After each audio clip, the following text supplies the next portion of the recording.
الكريم أما بعد فأعوذ بالله السميع العليم من الشيطان الرجيم بسم الله الرحمن الرحيم وأقيموا الصلاة وآتوا الزكاة واركعوا مع الراكعين۔ نماز یہ بدن کی طہارت ہے۔ نبی کریم صلی اللہ علیہ وسلم نے فرمایا نماز گناہوں سے انسان کو اس طرح پاک کر دیتی ہے کہ جس طرح تمہارے ایک کے دروازے کے سامنے سے نہر گزر رہی ہے، اس کے اندر وہ 5 مرتبہ روزانہ غسل کرے، حل یبقی من درنہ شیء، کیا اس کی میل کچیل سے کوئی چیز اس کے جسم کے اوپر باقی رہتی ہے؟ جس طرح اس کا جسم میل کچیل سے پاک ہو جاتا ہے، اسی طریقے سے 5 نمازیں پڑھنے والے کا اللہ رب العالمین بدن گناہوں سے اس طرح پاک کر دیتا ہے جس طرح وہ میل کچیل سے پاک ہو گئے۔ اور نبی کریم صلی اللہ علیہ وسلم نے ایک دفعہ موسم خزاں تھا، پت جھڑ کا موسم شروع ہو چکا تھا، باہر نکلے تو آپ نے 2 درختوں کی 2 ٹہنیاں پکڑی اور زور کے ساتھ ان کو حرکت دی، سارے پتے زمین کے اوپر گر گئے۔ آپ نے فرمایا کہ نمازیں جس طرح ان درختوں کے پتے زمین کے اوپر گر گئے ہیں، انسان کی خطاؤں کو اس کے بدن سے گرا دیتی ہے۔ اور زکوٰۃ جو ہے یہ مال کو پاک کرنے والی چیز ہے۔ اللہ رب العالمین نے کئی ایک مقامات کے اوپر اس کا تذکرہ کیا، اور زکا یزکی تزکیۃ و زکاتن کا مطلب یہی ہوتا ہے کہ کسی چیز کو پاک کر دینا۔ اور کیسے یہ پاک کرتی ہے؟ یہ سمجھنے کہ مال کے اندر ایک نسور ہے، گندی چیز ہے، جب تک اس کو نہیں نکالیں گے باقی ماندہ مال پاک نہیں ہوگا۔ اور اگر کوئی زکوٰۃ کا منکر ہے، زکوٰۃ ادا نہیں کرتا، تو اس کا یہ زکوٰۃ کا مال جو ہے اس کے مال کے اندر غریبوں، مسکینوں، یتیموں، بیوہ عورتوں کا حق ہے، وہ اس کے لیے حرام ہے۔ اور اللہ کے نبی صلی اللہ علیہ وسلم کا فرمان ہے اذا خالط الحرام الحلال اہلک الحلال، جب حرام کا مال حلال کے مال کے ساتھ ملتا ہے تو وہ حلال کو بھی لے ڈوبتا ہے۔ اس کی مثال ایسے سمجھے کہ ایک آدمی کی انگلی خراب ہو گئی، اب وہ ایک ڈاکٹر کے پاس گیا، ڈاکٹر آج کل کا تھا، زکوٰۃ کا منکر۔ اس نے کیا کیا کہ اس انگلی کے اندر پس پڑی ہوئی تھی، کچ لہو تھا، اس نے اوپر دوائی لگائی اور پٹی لپیٹ دی۔ چند دن کے بعد اس نے انگلی کو جب کھولا تو اس کی ساری انگلی ہی خراب ہو چکی۔ اس پس نے باقی ماندہ جو انگلی تھی نا وہ بھی خراب کر دی۔ اور ایک سمجھدار ڈاکٹر، حکیم اور امت کو دنائی سکھانے والا، اس کے پاس آدمی چلا گیا، یہ انگلی خراب ہو گئی ہے، اس کے اندر پس پڑ گئی ہے۔ اس ڈاکٹر نے کیا کیا کہ پہلے پس کو نکالا، کچ لہو کو نکالا، صاف ستھرا زخم کیا، اس کے اوپر دوائی لگائی، پھر اس کے اوپر پٹی باندھی۔ چند دنوں کے بعد کھولی، وہ انگلی جو ہے اس کو آرام آ گیا، کیونکہ وہ گندا مواد جو تھا نا اس انگلی کے اندر وہ اس نے پہلے نکالا ہے۔ اسی طریقے سے جب آپ زکوٰۃ نکال دیتے ہیں کسی مال کی تو باقی مال جو ہے وہ پاک ہو جاتا ہے۔ اللہ فرماتے ہیں اولئک ھم المضعفون، پھر ان کا مال جو ہے وہ بڑھنا شروع ہو جاتا ہے، جو زکوٰۃ کے طور پر مال کو ادا کرتے ہیں۔ تو یہ زکوٰۃ جو ہے یہ مال کا حق ہے، جب تک اس کو ادا نہیں کیا جائے گا باقی ماندہ مال آپ کا پاک نہیں ہوگا۔ اور بعض لوگ جو ہیں وہ زکوٰۃ کے عملاً منکر ہیں، اور بعض جو ہیں وہ مطلب عمل تو کرتے ہیں اس کے مطابق، لیکن زکوٰۃ دینے کا طریقہ ان کا جو ہے وہ عجیب و غریب ہوتا ہے۔ مثلا وہ زکوٰۃ بینک سے کٹوتی کرواتے ہیں۔ یاد رکھو بینک کے اندر پیسہ جمع کروانے والا اس کو 1 مہینے کے بعد 100 روپے کے 110 روپے دیتے ہیں بینک والے، اور زکوٰۃ پتہ ہے جب وہ کاٹتے ہیں تو کیسے کاٹتے ہیں؟ وہ جو اوپر 10 روپے سود انہوں نے دینا ہے نا، اس سے 2.5 روپے جو ہے وہ کاٹ لیتے ہیں، باقی اس کو کیا کرتے ہیں؟ وہ 107.5 روپے واپس کر دیتے ہیں۔ اب زکوٰۃ جو ہے وہ اصل مال سے نکالی ہے، وہ زکوٰۃ تو سود سے نکالی جا رہی ہے، کاٹی جا رہی ہے، ایسی زکوٰۃ جو ہے وہ زکوٰۃ نہیں۔ اور بینکوں کے اندر جو زکوٰۃ کاٹی جاتی ہے وہ زکوٰۃ ادا ہی نہیں ہوتی۔ زکوٰۃ وہ جو اصل مال ہے اس کا 2.5% جو ہے وہ اللہ کے راستے میں خرچ کرے، 40واں حصہ۔ 40 روپے آپ کے پاس ہیں، 1 روپیہ آپ نے زکوٰۃ کے اندر دینا ہے۔ وہ اللہ کے بندے، کبھی یہ سوچا ہے تو نے کہ جس اللہ نے مجھے 40 روپے دیے ہیں اس نے 1 روپیہ مطالبہ اس سے کر لیا تو کیا فرق پڑتا ہے؟ اللہ فرماتے ہیں میں یقرض اللہ قرضا حسنا فیضاعفہ لہ اضعافا کثیرا، جو اللہ رب العالمین کو اپنے مال کی زکوٰۃ نکال کر دے دیتا ہے، اللہ رب العالمین فرماتے ہیں اس نے مجھے قرضہ دیا ہے، میں اس کے قرضے کو کئی گنا بڑھا چڑھا کر کل قیامت کو اس کے سامنے پیش کر دوں گا۔ مال بھی پاک ہو گیا، اللہ نے اپنے ذمہ قرضہ بھی لے لیا، اور جب رب ادائیگی کرے گا تو وہ 1 روپے کی 1 روپیہ ہی نہیں کرے گا، وہ پتہ نہیں اربوں خربوں کس لحاظ سے رب العالمین تمہیں واپس کرنے والا ہے۔ اس لیے زکوٰۃ کو خوشی کے ساتھ ادا کیا کرو، اور جو دل کی خوشی کے ساتھ زکوٰۃ کو ادا کرتا ہے، اللہ رب العالمین نے اپنے پیغمبر جناب محمد الرسول اللہ صلی اللہ علیہ وسلم کو آرڈر دیا، اے پیارے پیغمبر خذ من اموالہم صدقۃ تطہرہم بہا وتزکیہم وصلی علیہم ان صلاتک سکن لہم۔ جب آپ کے پاس کوئی مال زکوٰۃ لے کر آئے تو ان کے مالوں سے زکوٰۃ لینے کے بعد آپ کیا کریں کہ آپ ان کے مال کو لینے کے بعد ان کے مال کو پاک کر دیں، وَتُطَهِّرُهُمْ، اور ان کے دل کی بھی صفائی کر دیں، وَصَلِّ عَلَيْهِمْ، اے پیارے پیغمبر ہاتھ اٹھا کر اللہ کے سامنے یہ التجا اور دعا کریں، اللہ اس نے اپنے مال کی زکوٰۃ دی ہے، اس کے اوپر اپنی رحمتوں کا نزول کر دے۔ حضرت اوفا رضی اللہ تعالیٰ عنہ بیان کرتے ہیں کہ جب کوئی قوم اپنے مالوں کی زکوٰۃ لے کر اللہ کے نبی کے پاس جاتی تھی، آپ ہاتھ اٹھا کر ان کے لیے دعا کرتے تھے۔ میرا باپ ابو اوفا وہ بھی زکوٰۃ کا مال لے کر گیا، میں قربان جاؤں پیارے پیغمبر جناب محمد الرسول اللہ صلی اللہ علیہ وسلم کی عظمت پر۔ آپ نے آسمان کی طرف ہاتھ اٹھائے اور دعا کیسی دی جو قیامت کی دیواروں تک ان کے خاندان کے اندر جاری اور ساری رہے گی۔ آپ نے فرمایا اللہم صلی علی آل ابی اوفا، اللہ آل ابی اوفا کے اوپر اپنی رحمتوں کو نازل کر دے۔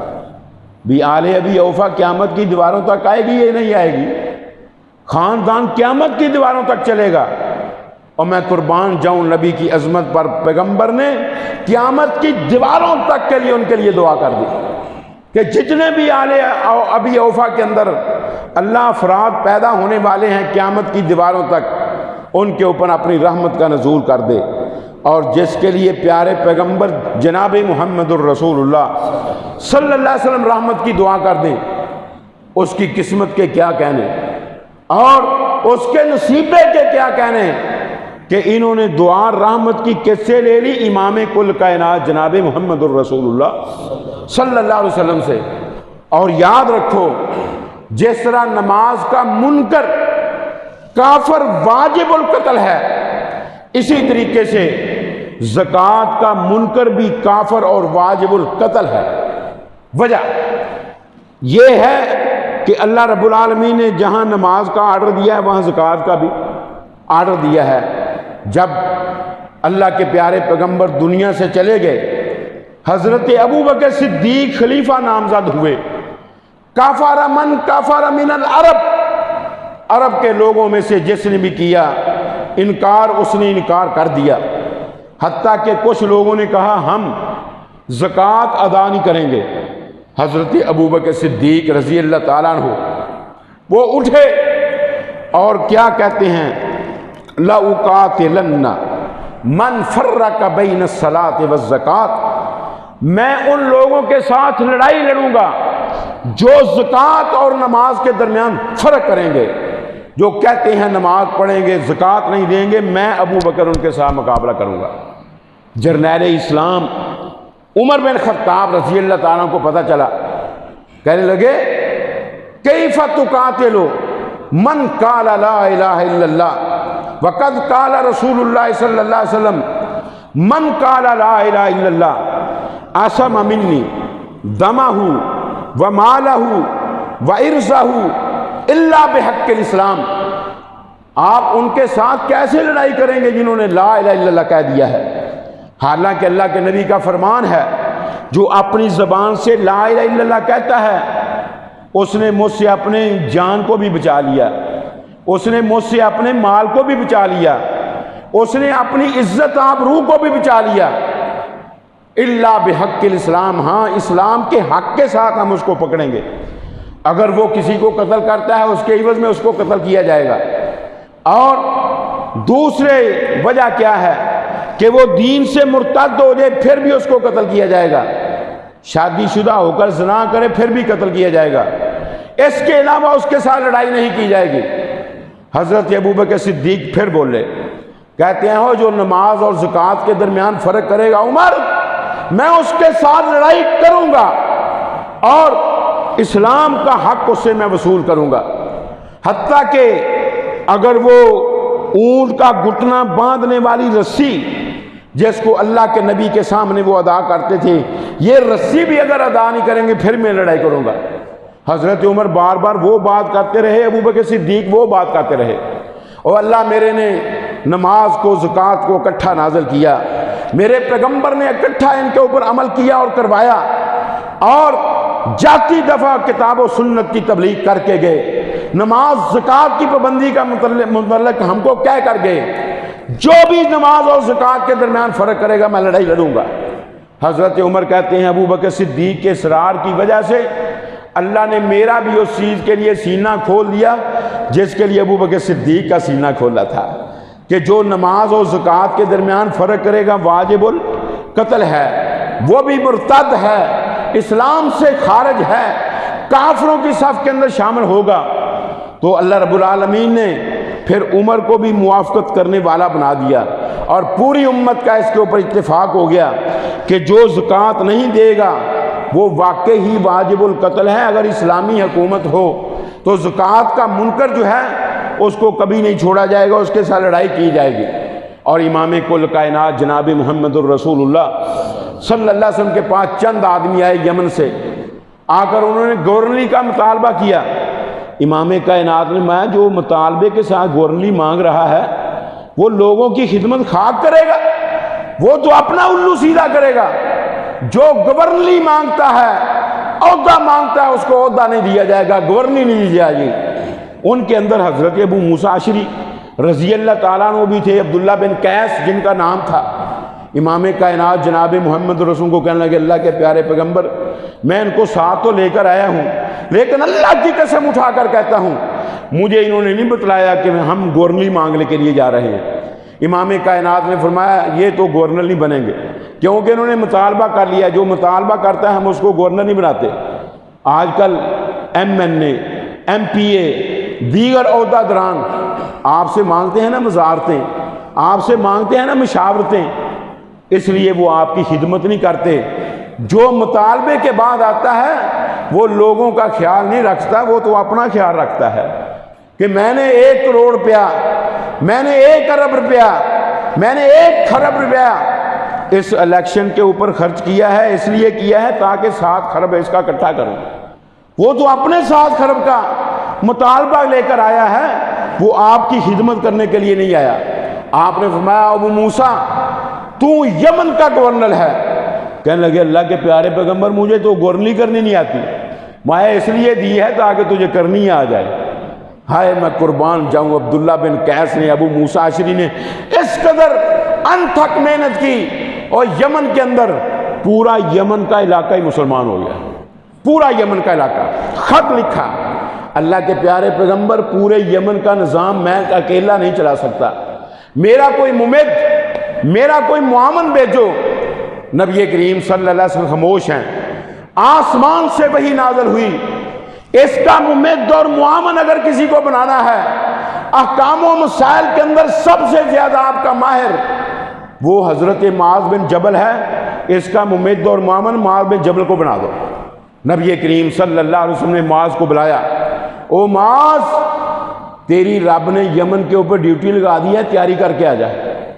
ہائے میں قربان جاؤں رب کی عظمت پر، پیارے پیغمبر جناب محمد الرسول کی شان پر۔ ماں گینٹھیے کی مریض ہے اور بیٹا یمن جانے کی تیاری کر رہا ہے، کبھی اونٹ کو مطلب کھرکنا کر رہا ہے، کبھی ساز و سامان اکٹھا کر رہا ہے۔ ماں کہنے لگی بیٹا یہ تیاری کس چیز کی کر رہا ہے؟ اماں جان میری ڈیوٹی رب نے یمن کے لیے لگا دی ہے، میں یمن جانے کی تیاری کر رہا ہوں، اللہ کے رسول نے کہا ہے۔ کہتی ہے بیٹا پھر مجھے کس کے حوالے کر کے جائے گا؟ میری صفائی کرنے والا، میری ستھرائی کرنے والا، میرے کھانے پینے کا خیال رکھنے والا، میرے سونے آرام کرنے کا خیال رکھنے والا بیٹے تیرے علاوہ تو ہے ہی کوئی نہیں۔ کہتا ہے جس اللہ نے ڈیوٹی لگائی ہے تجھے اس کے حوالے کر کے جا رہا ہوں۔ ہائے ماں نے اتنی زور سے اللہ اکبر کہا، چار پائی کے اوپر سیدھی ہو کر بیٹھ گئی اور اٹھ کر بیٹے کی تیاری خود کروانی شروع کر دی۔ تیار ہو کر بیٹا آ گیا، نبی کریم صلی اللہ علیہ وسلم نے سامنے بٹھا لیا۔ او معاذ سب سے پہلے تو نے یمن والوں کو جس چیز کی دعوت دینی ہے وہ اللہ کی توحید ہے، اگر وہ اللہ کی توحید کو مان لیں ان کو خبر دے دینا کہ دن اور رات کے اندر ان کے اوپر 5 نمازیں فرض ہیں۔ اگر یہ بھی بات مان لیں پھر ان کو یہ بھی خبر دینا کہ ان کے مالوں کے اندر اللہ نے زکوٰۃ بھی رکھی ہوئی ہے۔ اگر یہ بھی بات مان لیں ان کو یہ بھی خبر دے دینا کہ 1 مہینے رمضان کے روزے بھی اللہ نے ان کے لیے فرض کیے ہیں۔ اور اگر اس بات کو بھی مان لیں تو پھر مجھے یہ بتلا ان کے ماں بہن تو فیصلہ کیسے کرے گا؟ ابھی اس وقت حج فرض نہیں ہوا تھا، اس لیے نبی نے اس کو حج کے متعلق نہیں کہا۔ کہتا ہے اللہ کے پیارے پیغمبر اقضی بینہم بکتاب اللہ، میں ان کے درمیان فیصلہ کروں گا رب کی کتاب کے مطابق۔ میں اگر تو کتاب اللہ کے اندر مسئلہ نہ پائے پھر کیسے فیصلہ کرے گا؟ کہتا ہے اقضی بینہم بسنت رسول اللہ صلی اللہ علیہ وسلم، پھر میں ان کے ماں بہن سنت رسول کے مطابق عمل کروں گا، فیصلہ کروں گا۔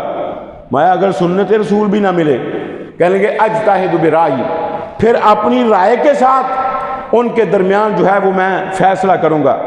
امام کائنات جناب محمد الرسول اللہ صلی اللہ علیہ وسلم نے حضرت معاذ کے سینے کے اوپر ہاتھ مارا اور فرمایا الحمدللہ الذی وفق رسول اللہ بما یحب و یرضی۔ اللہ رب العالمین نے اپنے پیغمبر کے ایلچی کو ایسی بات کی توفیق عطا فرما دی جو رب خود پسند کرتا ہے اور رب کو وہ چیز محبوب بھی ہے۔ رب العالمین نے کیسا گورنر دیا۔ امام کائنات جناب محمد رسول نے نصیحتیں کرنی شروع کر دی، اور ان نصیحتوں کے کرتے کرتے آپ نے کہا او معاذ اتق دعوت المظلوم، وہاں جا کر مظلوم کی دعوت سے، پکار سے اور اس کی بد دعا سے بچنا، کیونکہ اس کے اور اللہ کے درمیان حجاب نہیں ہوتا۔ اور یاد رکھنا وہاں اپنے ساتھی کی جا کر موافقت کرنا، آسانیاں پیدا کرنا، لوگوں کو متنفر نہ کرنا، خوشخبریاں سنانا اور لوگوں کو دین سے دور کرنے کی کوشش نہ کرنا۔ امام کائنات نصیحتیں کرتے رہے کر کر کے نصیحتیں آپ نے فرمایا معاذ بیٹھ اونٹ کے اوپر، میں تجھے مدینے سے باہر چھوڑ کر آؤں، یمن کی طرف روانہ کر کے آؤں۔ نبی کریم نے اس کے اونٹ کی نکیل پکڑی، حضرت معاذ کو اوپر بٹھایا، مدینے کی گلیوں سے جب باہر نکلے معاذ کے ذہن میں خیال آیا اللہ کے نبی پیدل جا رہے ہیں، او معاذ تو سواری کے اوپر بیٹھا، تجھے شرم نہیں آتی؟ اللہ کے پیارے پیغمبر یا تو میں بھی نیچے آ جاتا ہوں یا پھر نکیل مجھے پکڑا دے، میں خود ہی چلا جاؤں گا۔ امام کائنات نے فرمایا میں تو تیری اونٹ کی نکیل پکڑا کر ابھی واپس چلا جاؤں گا، سن لے تیرے اونٹ کا اٹھنے والا ہر قدم جو ہے وہ جنت کی طرف جا رہا ہے۔ امام کائنات جناب محمد الرسول صلی اللہ علیہ وسلم نے اس کو بھی یہ نصیحت کی کہ نماز کے بعد ان سے کیا کرنی ہے؟ زکوٰۃ وصول کرنی ہے، اور اس کا معیار بھی نبی کریم صلی اللہ علیہ وسلم نے بتلا دیا، اور ساتھ یہ بھی نصیحت فرما دی کہ دیکھ تُؤْخَذُ مِنْ أَغْنِيَائِهِمْ وَتُرَدُّ عَلَىٰ فُقَرَائِهِمْ، زکوٰۃ اسی علاقے کے امیروں سے وصول کرنے کے بعد اسی علاقے کے غریبوں کے اندر کیا کی جائے گی؟ تقسیم کی جائے گی۔ اب وہ غریب جو ہے وہ رشتہ دار ہو پھر بھی اس کو دی جائے گی، غیر رشتہ دار ہو پھر بھی دی جائے گی، یتیم ہو پھر بھی دی جائے گی، مسکین ہو پھر بھی دی جائے گی، فقیر ہو پھر بھی دی جائے گی، بیوہ عورت بے سہارا ہو اس کو بھی وہ زکوٰۃ جو ہے وہ دی جائے گی، اور چٹی جن کے اوپر پڑ گئی ان کو بھی وہ دی جائے گی۔ جو اس کے اوپر عمل کرنے والے اور سارا دن زکوٰۃیں وصول کرنے والے ہیں ان کو تنخواہ بھی اس سے دی جائے گی، اور اگر کوئی کافر ہے اس کے دل کو اسلام کی طرف تم نے میل کرنا ہے اس کو بھی دی جائے گی، مسافر کو بھی دی جائے گی، اور اسی طریقے سے جو ندار ہے بے بس ہو چکا ہے اس کو بھی وہ زکوٰۃ جو ہے وہ دی جائے گی۔ امام کائنات نے سارے مسائل سمجھانے کے بعد حضرت معاذ بن جبل کو لگام تھمائی اور وہ قدر چلا گیا یمن کی طرف، اور پیارے پیغمبر مکے کی طرف آ گئے، نہ مدینہ کی طرف آ گئے، اور امام کائنات جناب محمد الرسول اس کے لیے دعائیں کرتے رہے۔ ایک وقت آیا امام کائنات جناب محمد الرسول صلی اللہ علیہ وسلم دنیا سے چلے گئے، کسی نے معاذ کو اطلاع دے دی، معاذ جو ہستی تجھے یہاں بھیجنے والی تھی آج دنیا سے رخصت ہو چکی ہے۔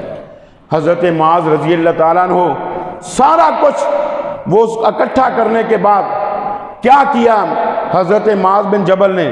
کہتے ہیں وہ لوگوں ایک پیالہ لے کر آیا تھا وہی واپس لے کر جا رہا ہوں، اتنے سال گورنی کرنے کے باوجود جس اونٹ کے اوپر بیٹھ کر آیا تھا اسی اونٹ کے اوپر بیٹھ کر واپس جا رہا ہوں، یہ سارا کچھ تمہارا ہے اور گورنریاں جو ہیں وہ تمہاری ہیں۔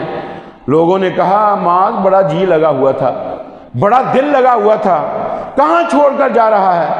کہتا ہے جس چانن نے مجھے یہاں بھیجا تھا آج چانن وہ دنیا سے ختم ہو چکا ہے، اس لیے اب یمن کے اندر میرا بھی رہنے کو دل نہیں چاہ رہا، میں بھی چاہتا ہوں مدینہ الرسول کے اندر جا کر آباد ہو جاؤں۔ تو یہ ہے کہ امام کائنات جناب محمد الرسول اللہ صلی اللہ علیہ وسلم کے اوپر اترنے والا قرآن بھی زکوٰۃ کا آرڈر دیتا ہے، نبی نے بھی زکوٰۃ کا آرڈر دیا، اور اپنے گورنر جہاں جہاں مقرر کیے سب کو نبی کریم صلی اللہ علیہ وسلم نے زکوٰۃ دینے کا اور زکوٰۃ لینے کا آرڈر جو ہے وہ فراہم کر دیا۔ اور امام کائنات جناب محمد الرسول اللہ صلی اللہ علیہ وسلم آخر میں ایک خط لکھ کر چلے گئے جس کو ابھی نافذ نہیں کیا تھا، لیکن اس کے اندر زکوٰۃ کا سارا نصاب، جب کسی کے پاس 52 تولے چاندی کی قیمت ہو وہ زکوٰۃ اس کی ادا کرے گا اگر اس کی رقم کے اوپر ایک سال گزر گیا ہے، اور 7.5 تولے سونا ہو، چاہے وہ زیور کی شکل میں ہو چاہے وہ ڈلی کی شکل میں ہو، اس کی بھی زکوٰۃ دینی پڑے گی۔ 40 بکریاں ہوں، ایک بکری زکوٰۃ دینی پڑے گی۔ 30 گائے ہوں، اس کے اندر 1 سال کا بچہ جو ہے وہ گائے کا وہ زکوٰۃ کے اندر دینا پڑے گا۔ 5 اونٹ ہوں، اس کے اندر 1 بکری زکوٰۃ دینی پڑے گی۔ اور اگر کسی کے کھیت سے 16 من اور 35 سیر گندم نکل آتی ہے تو اگر اس کو آسمان کا پانی پلایا جاتا ہے، نہری پانی پلایا جاتا ہے، وہ 10 من کے بعد 1 من دے گا، اور اگر قیمت والا پانی ٹوول کا پانی پلایا جاتا ہے تو پھر 20 من کے بعد 1 من جو ہے وہ دے گا۔ یہ اللہ کے نبی نصاب بھی مقرر کر گئے، اور امام کائنات نے اس کے متعلق آرڈر بھی کر دیا، اور ساتھ ساتھ یہ بھی اعلان کر دیا۔ حضرت ابوبکر صدیق رضی اللہ تعالیٰ نے جس چیز کو سامنے رکھتے ہوئے کہا تھا کہ جو زکوٰۃ کا منکر ہے وہ واجب القتل اور کافر سمجھا جائے گا، اور امام کائنات کی حدیثوں سے بھی یہ چیزیں ثابت ہوتی ہیں۔ اس لیے جس طرح نماز یہ بدن کا حق ہے، زکوٰۃ یہ مال کا حق ہے، اگر 2 حقوں میں سے کوئی ایک حق بھی ادا نہیں کرے گا وہ مسلمان کہلانے کے حقدار نہیں ہے۔